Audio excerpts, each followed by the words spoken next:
कांग्रेस में शामिल होने पर साबिका स्पीकर श्रीनिवास रेड्डी की क़यामगाह के सामने बीआरएस कायदीन का धरना। कांग्रेस कारकुनों के साथ झड़प, कई कायदीन बशुमाल बालका सुमन गिरफ्तार।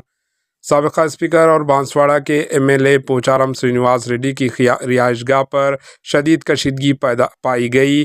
जुमे की सुबह चीफ मिनिस्टर रेवंत रेड्डी, वजीर पोंगुलेटी श्रीनिवास रेड्डी के साथ बंजारा हिल्स हैदराबाद में श्रीनिवास रेड्डी की रिहाइशगाह गए।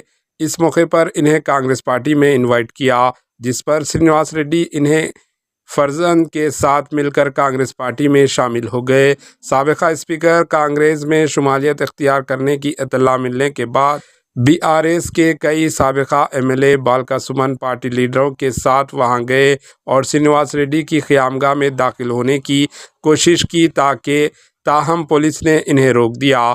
बीआरएस कायदीन को रिहाइशगाह में दाखिल होने से रोक दिया, जिस पर पुलिस और बीआरएस लीडरों के दरमियान हाथापाई हुई। वहां मौजूद कांग्रेस कारकुनों ने बीआरएस लीडर के दरमियान झड़प हुई। बालका सुमन जी, श्रीनिवास यादव, बालराज यादव, राकेश कुमार और दीगर पार्टी कायदीन को पुलिस ने हिरासत में ले लिया और इन्हें बंजारा हिल्स पुलिस स्टेशन ले गए। Bureau report, AHN news.